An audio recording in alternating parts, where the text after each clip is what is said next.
అదే ఇక బెల్ట్ ట్రీట్మెంట్లు ఇస్తాడు, ఇంకో ట్రీట్మెంట్లు ఇస్తాడు. పాపం ఇన్నేళ్ల నుంచి వెళ్ళి వాళ్ళు మంచిగానే కనపడ్డారు.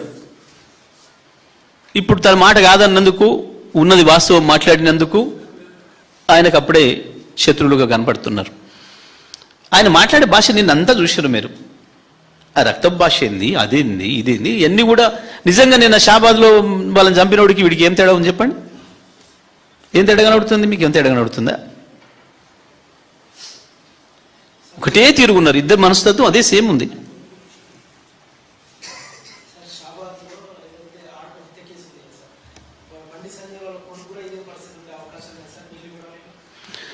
అంటే సింపుల్ అండి. ఈ ప్రభుత్వం యొక్క చేతగంతనం, ఈ ప్రభుత్వం పోలీసు యొక్క వైఫల్యాలకి ఇవన్నీ కూడా నిదర్శనం. మీరు వరుసగా 2.5 ఏళ్లలో చూడండి ఎన్ని జరిగినాయి ఇటువంటి దారుణాలు. ఈ ప్రభుత్వం వచ్చిన దగ్గర నుంచి 50% నేరాలు పెరిగినాయి అని చెప్పి ఇదే పోలీసు డీజీపీలు, ఇదే సిపిలు ప్రకటించారు. ఇప్పుడు మీరు ముఖ్యమంత్రి ఉన్న ప్రతి డిపార్ట్మెంట్ అట్లే ఉంది. ముఖ్యమంత్రి చేతుల విద్యాశాఖ ఉంది, 200 మంది పిల్లల్ని చంపాడు దుర్మార్గంగా విషాహారం పెట్టి. ముఖ్యమంత్రి చేతుల్ని హోంమంత్రి ఉంది, చేతగాక శాంతి భద్రతలను కంట్రోల్ చేయలేక వందలాది మంది రకంగా దుర్మార్గంగా హత్యకు గురిగా పడుతున్నారు. వాడిని కనీసం 55 రోజులు పట్టించుకోవాలి. పోక్సో కేసులో నేరస్తుడు ముందర పోలీస్ స్టేషన్ ముందర తిరుగుతుంటే కూడా పట్టించుకోవాలి. ఆఫ్టర్ ఆల్ ఎస్ఐ సస్పెండ్ చేసి చేతులు దులుపుకున్నారు. ఎందుకు లేదు డీజీపీకి బాధ్యత? ఏం రివ్యూ చేస్తున్నావు? రోజు పొద్దున్నే చేస్తావు కదా కాన్ఫరెన్స్లు, ఏం తీసుకుంటున్నావు? ఏమైనా పొలిటికల్గా బీఆర్ఎస్ వాళ్ళు ఏం విమర్శ చేస్తున్నారు, సోషల్ మీడియా వాళ్ళు ఏం విమర్శ పెట్టినారు గవర్నమెంట్ మీద, కాంగ్రెస్ మీద, ముఖ్యమంత్రి మీద ఈగ వాళ్తే కాపాడడానికి కూర్చున్నావు.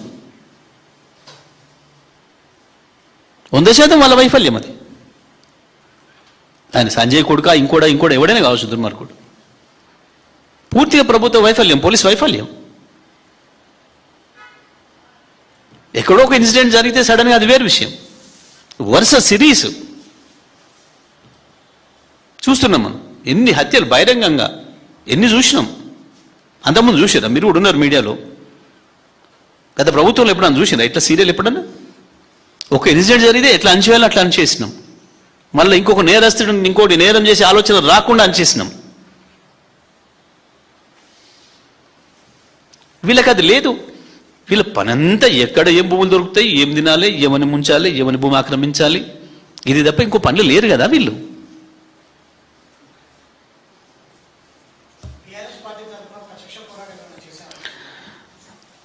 తప్పకుండా ఇప్పుడు ప్రస్తుతం మేము కన్నెపల్లి దగ్గర నీళ్లున్నాయి, ఇంచి ఇవ్వచ్చు అనే విషయాన్ని ప్రజలకు చెప్తున్నాం. రైతాంగం కూడా ఆ రకంగా ప్రిపేర్ అవుతున్నారు. ఈ పరిస్థితి ఇట్లే కొనసాగితే ఏం చేయాలనేది తొందరలోనే కేసీఆర్ గారు పార్టీ నిర్ణయం తీసుకుంటారు.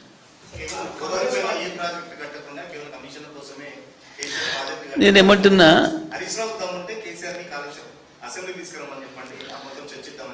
వీళ్ళ మొక్కలకి అసెంబ్లీ పెట్టే దమ్ము ఉందా? మమ్మల్ని చూసే పారిపోతారు. ఇక కేసీఆర్ వస్తారంటే లాగు తడుపుకుంటారు.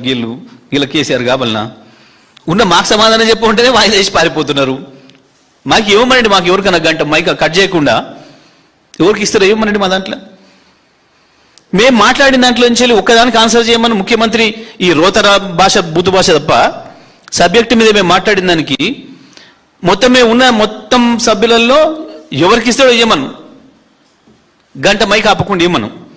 దానికి 5 నిమిషాలు సమాధానం చెప్పమని ముఖ్యమంత్రిని మేము మాట్లాడిన పదాలను తీసుకొని. దీనికి సంబంధం లేని బూతు భాష, రోత భాష కాదు. మా సభ్యులు మాట్లాడింది ఏదైనా దాంట్లో మేము గంట మాట్లాడిన దాంట్లో 5 నిమిషాలను మాట్లాడమని, దాంట్లో పదాలను వాడమని. ఒక్కటి పదానికి సంబంధం ఉండదు, ఒక వాక్య సంబంధం ఉండదు.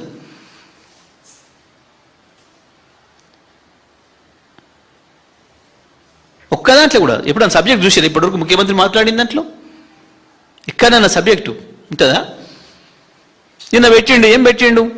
మా కేసీఆర్ గారు అది కట్టేటప్పుడు శాసనసభలో ఆ తర్వాత 100 సార్లు చూపించినట్టే మళ్ళీ చూపించిండు. కన్నెపల్లి నుంచి వెళ్ళి ఇక్కడికి వస్తాయి, ఇక్కడి నుంచి ఇక్కడికి వస్తాయి. చేసిందే మేమా, చెప్పిందే మేమా? కేసీఆర్ గారు ఎన్నిసార్లు చెప్పిండో దాన్ని శాసనసభలో చూపించిండు.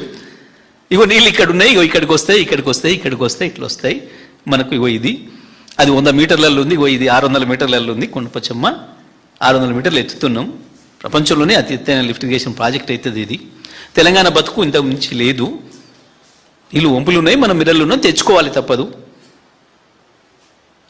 అని చెప్పి స్పష్టంగా చెప్పిన మానాడే. ఇన్నేళ్ళకి అది నేర్చుకొని నిన్న వచ్చి మళ్ళీ గదే చెప్పి